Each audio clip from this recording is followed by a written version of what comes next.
Alright, Ronan MMA, welcome back to the channel. Now, I wasn't going to do a video on this topic, but when the champ asks you to do something, you just do it. So we're here. We're going to be covering the progressive Ogre in his recent hit piece on one Jamahal Hill, and I'm going to be going through a few of the points he made and providing counter-arguments for them because, one, they were horrible, two, they were argued in bad faith for the most part, and he's just unbelievably intellectually dishonest, and I can't stand the guy anyway, so why not? This should be fun.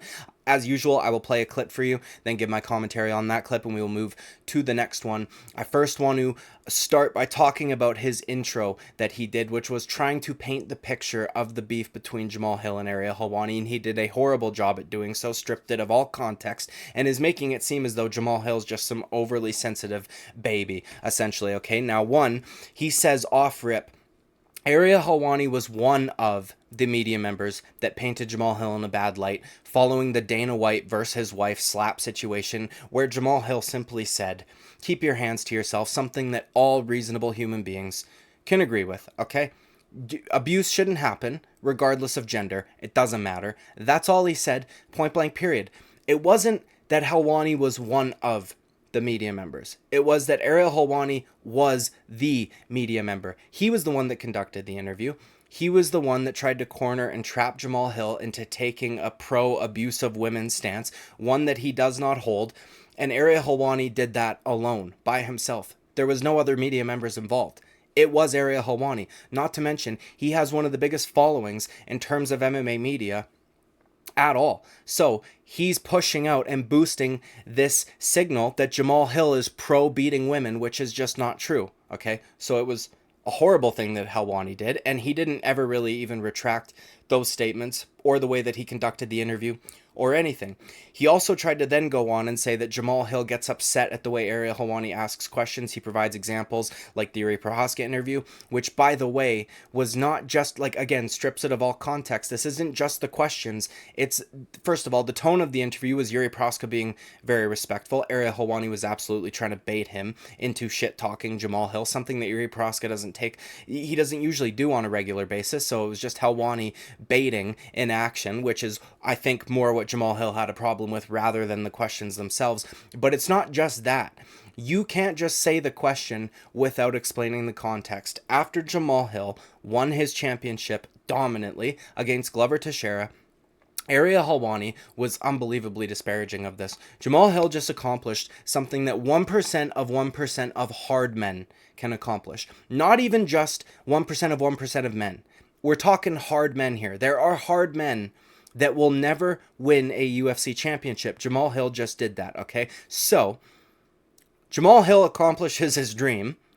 Shedding a few tears is completely warranted. Ariel Helwani acted as though he was being way over the top, dramatic, shouldn't be crying, doesn't understand why he's so emotional, he's not the real champ anyways, after the performance he just had, which was unbelievable. This pussy little rat fuck cried his eyes out when Dana White barred him from UFC events. Do you know what I mean? But Jamahal Hill can't shed a few after he just wins a championship? Like, what the fuck are we talking about here? Not only did he disparage him on his show without Jamahal in front of him, he did it in front of Jamahal Hill, right? In an interview, was asking him why he got so emotional and all of these things. It was quite strange to see, if I'm being brutally honest. Now, after that, he then went on to say the UFC does not possess the best light heavyweight, and he said that Bellator has the best light heavyweight in the world simply because Vadim Nemkov is their champ, Yuri Prohaska's gone, so Jamahal Hill's not the best light heavyweight in the world, which is fucking horseshit. If you were going to make that argument, okay, Vadim Nemkov lost to Yuri Prohaska, and it wasn't that close either, right? Nemkov is now fighting in Bellator against guys that are not near the competition Jamahal Hill's fighting. That's one. Two, Yuri Prohaska, the guy that vacated the belt, who beat Nemkov, as I just said, almost lost to Glover Teixeira, had a back and forth war, and was on his way to losing a decision when he pulled a choke out of his fucking ass, okay? Jamahal Hill, on the other hand, absorbed, I think, half the amount of strikes that Yuri Prohaska did, was never in a situation where he might be finished, showed us his entire skill set, surprised the vast majority of fans, including myself, by the way. I thought Glover was going to win that fight, full disclosure. And we're gonna act like Jamahal Hill, like, fucking weird, dude. Jamahal Hill has a better performance against Glover Teixeira than Yuri Prochazka, but he's not the best light heavyweight in the world. Yuri Prochazka has 3 fights in the UFC in which he almost lost in every single one of them, but because he's not here, Bellator has the best light heavyweight champion in the world. Like, what the fuck, okay? So first of all, now let's play the first clip of Joey now that I have painted that picture for you all. Okay. I just wanted to address this just because that whole thing just seemed crazy to me, because a lot of y'all remember a few months back whenever me and Ariel had our whole spat, you know, and I addressed him at the end, like, about some of the things you do and some of the ways that you move.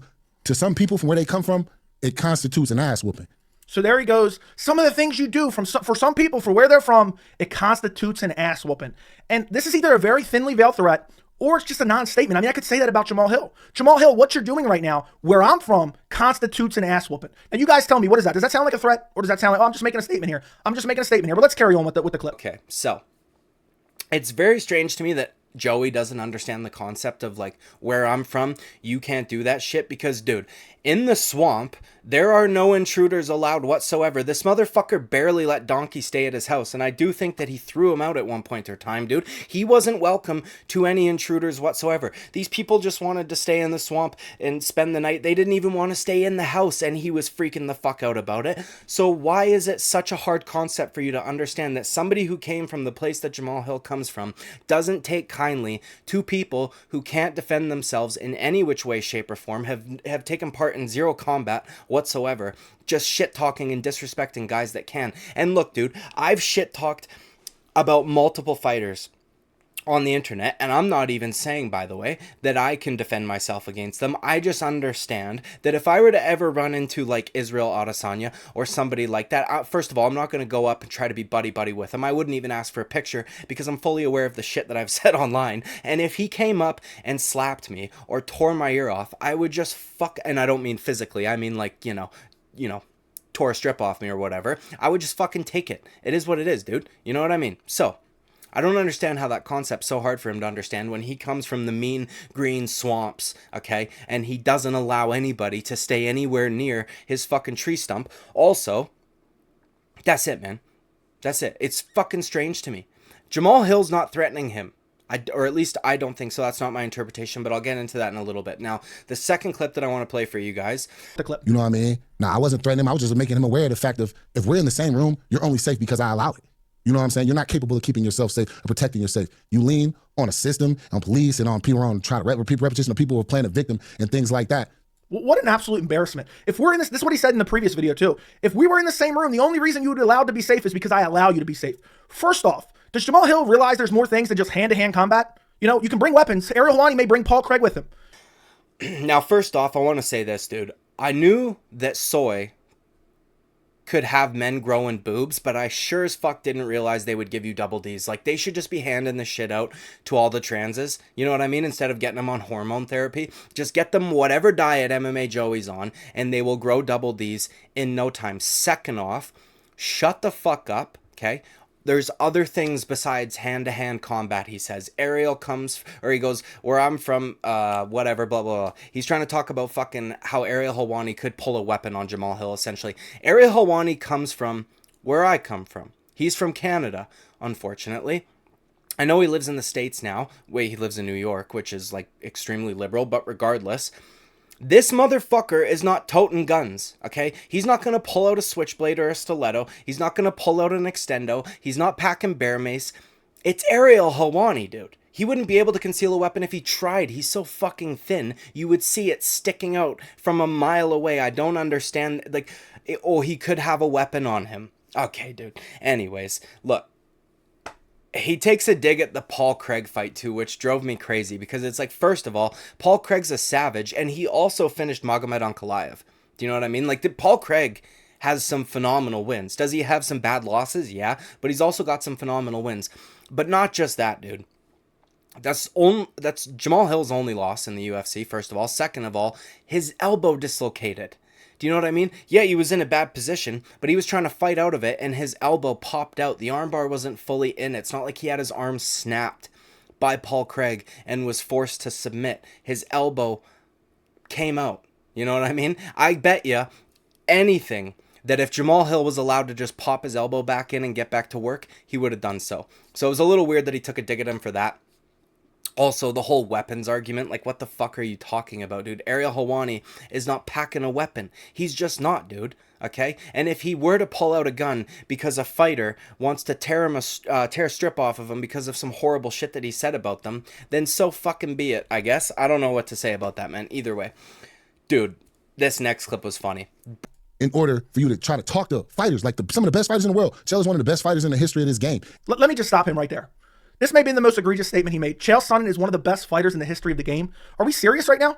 Are we outright serious right now? Did he really just say that? Chael Sonnen is only remembered by the MMA community because of his mouth. Bro, unironically, used a Tito Ortiz line. Like, you know what? Like, what the fuck, dude? Chael Sonnen's only remembered for his mouth or whatever, dude. I'd say that Joey's wife cashes her checks using her mouth too, but one, it's probably his husband, and two, he would probably be perfectly fucking fine with that because that's just, you know, the type of guy that he is. Now, this next clip. And you calling him a bitch, coward, talking about this and that, and those things, say it to your face and all this and those things. But whenever you had a problem with me, you was crying to my manager, he's threatening me, he's doing this, he's doing that.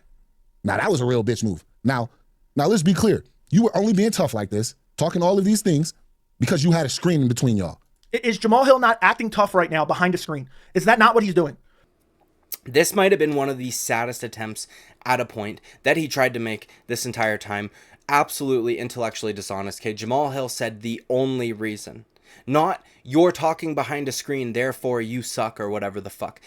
The only reason you are saying the things that you say are because you were in the safety of your own studio behind a screen. You wouldn't say that to Chael Sonnen face to face. That's the whole fucking point. Not that he's on a screen, because this fucking retarded ogre tries to go on and say, well, Jamahal Hill shit talking on a screen right now. Yeah, the difference is, dude, okay, I reckon Jamahal Hill would have no... you're right, Joey. He is on your screen, right? You're looking at him on your screen. Only difference is that Jamahal Hill would have no problem, theoretically speaking, hypothetically speaking. I'm not saying he would actually do this. I just think this. He would have no problem breaking that screen over your no ear having fucking face. Do you know what I mean? Whereas Ariel Helwani, if he wasn't with a screen in front of him, or if he wasn't behind a screen rather, he wouldn't say the shit he says. He has a completely different energy in person, and Jamahal Hill proves that later on. But now this next clip. Not allowed to say what you want because I would whoop your ass. That's what he's saying. That is literally what he's saying. So Ariel is not allowed to use name calling when Chael's calling him names. That's what I would love to know. Or is he not allowed to? Or what? You're saying you're not threatening him. So does that mean, so Jamahal Hill's doing one or two things here. He's either threatening Ariel Helwani, very thinly veiled, or he's saying, if Ariel Helwani disrespected me like this in person, I wouldn't do jack shit. Dude. Fat fucking retard. This guy, two absolute extremes. Either Jamahal Hill's threatening him, or he's making a completely useless statement in which that means that Jamahal Hill wouldn't do jack shit. So he's trying to paint him into either he's a pussy or he's a violent psychopath.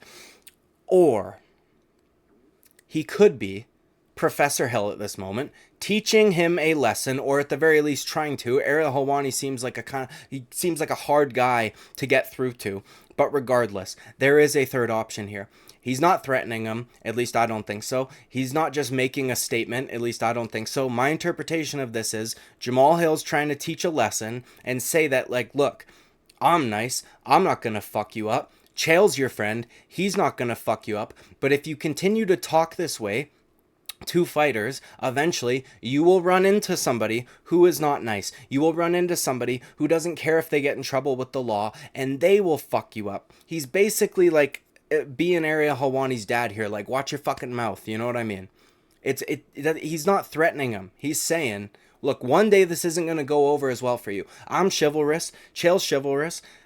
Somebody one day isn't gonna be, okay? It's pretty fucking simple. And I don't like that he tries to paint him into, oh, this is a thinly veiled threat. The reason why he has to add those qualifiers is because I don't think it would hold up as a threat in, like, court or something. It's just him saying, you can continue to talk like this, but eventually you will run into somebody who isn't as kind and compassionate as me, Jamahal Hill, okay? That's it. Now, the next clip.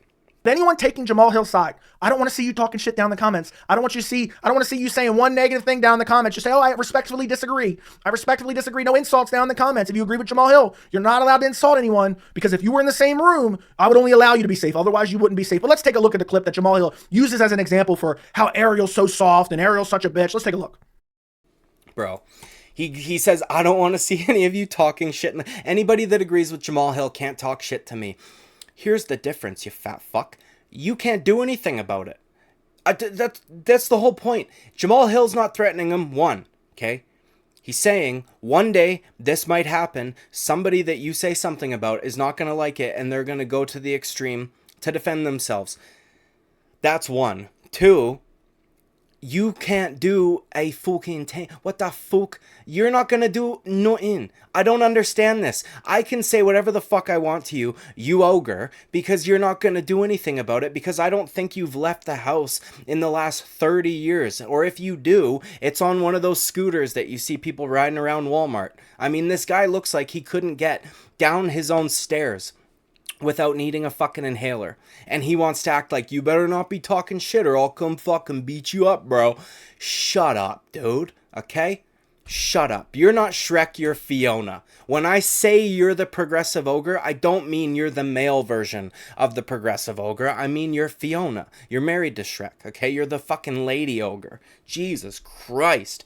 Now, Jamahal Hill offers up an example of Ariel Helwani being a little bitch, which is a perfect example. And MMA Joey tries to act as though this is a horrible example. What is he talking about? Again, strips things of context. It's so fucking dishonest, and he does it right in front of your face. Now, Jamahal Hill plays the clip of Ariel Helwani dipping out, scurrying away like a little fucking rat when Dylan Dennis and Logan Paul go at one another. Like, whenever shit really go down and get hype, this is how he act. So make sure you're gonna go there.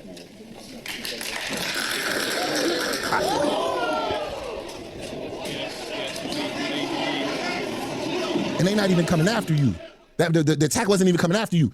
This is the worst example I've ever seen in my entire life. Oh, they're throwing things and you walked out of the way? I mean, I know he's a fighter. I know these guys take brain damage on a daily basis, but I don't understand, if you're not involved in it, how does moving away from the situation make you some type of, oh, he's such a bitch? It makes absolutely no sense. At the face-off, which was, one, hilarious, two, absolutely showed his true colors. This guy is not okay with physical confrontation of any fucking kind. I mean, I'm being honest, dude. My wife wouldn't scurry away like that. My 7-year-old wouldn't scurry away like that. This guy is a fucking pussy. And this was the perfect example of him being a pussy. He was, by the way, the only one that did that. And no, it wasn't all security up on stage. Ariel Helwani was the only one that visibly scurried away like a little rat. Perfect example of him being a little bitch. He is unironically one of the guys that when it's like women and children on the boats first, he would steal someone's dress and try to get on the boat. This is Ariel Helwani. Point blank period. Now, this fucking ogre takes a shot at brain damage, which absolutely drove me crazy. Because, like, first of all, Jamahal Hill's pretty young in his career. He doesn't get hit all that much. All of his fights end relatively quickly. The most damage that he's ever taken in a fight was the Glover Teixeira fight. He speaks perfectly fine. He's been one of the only fighters that was clever enough to not allow Ariel Helwani to trap him into a corner. But also, dude, first of all, you make money off these guys, right? You make money on YouTube talking about fighters, and then you're going to go take shots at them for fucking having brain damage or whatever. It was just a bit of a low blow, whatever, dude. Again, I'm not being a bitch about it, but still. But aside from that, I truly feel like he's just trying to make himself feel better by projecting problems that some people might have, you know, so that he can just feel better about himself. Like, I know that this man has caused irreparable harm to his internal self. His organs are screaming from the inside out. His ankles are screaming. His fucking knees are screaming. They need help. They're being weighed down. And so he's trying to make himself feel better about the damage he's done to his internal organs and his body parts by putting it on somebody else and talking about their brain damage. Well, guess what, motherfucker? Jamahal Hill's kidneys, livers, livers, dude, you only got one. Liver, heart, his lungs are all a hell of a lot healthier than yours. And I would imagine his brain is also, because you're this fucking stupid without being a professional fighter. So that's that, okay? Also, you've done all of that damage to yourself for no glory, right? Jamahal Hill was willing to trade off the potential of physical injury and brain damage to win a championship, and he fucking did it. He will forever be a champion. It's in history. You are a fat fuck on the internet. You are unironically what people think of when they say, oh, in your mom's basement with Cheetos, like Cheeto dust all over you. I'm not saying that you live in your mom's basement. I'm saying you're that perfect image. Like, you're what people think of. You're the fucking, shit, what's that word, dude? The archetype. That's what you are, okay? This next clip. Now, Jamahal Hill, by the way, confirms my interpretation that he's gonna just teach Ariel a lesson. He literally says, quote, not everybody is going to be as chivalrous just because you're a bitch, essentially. Fighters, how you steady talking to them, everybody not gonna have that same chivalrous mentality with you, bro. They're not gonna respect you for, oh, he's just weak as the weak ass person that you are. You know what I mean? He's going to be, Chael will be, you know what I mean? Ariel's had pretty good luck so far in terms of that, but eventually one day, Rampage was super nice, all these guys, one day somebody's not gonna be, and it's gonna be a fucking problem. Like, I was honestly surprised, like or dislike Dylan Dennis, I was surprised he took the shit that he took from Ariel Helwani.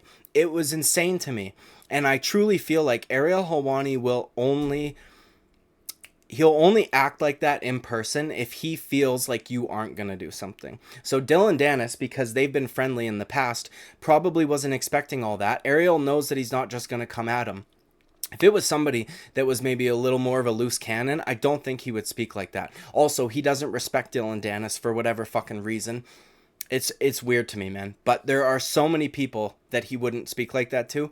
But Dylan Dennis shows up and all of a sudden he's perfectly fine speaking like that. So he really picks and chooses his battles as to who he battles with in person versus on a screen.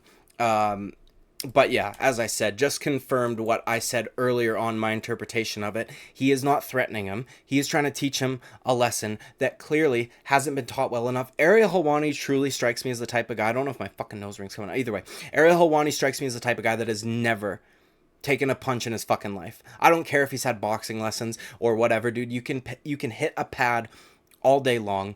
He strikes me as the type of person that has never experienced or never been in a fight, okay? And I don't think that I'm off on that. Now, this last point, okay?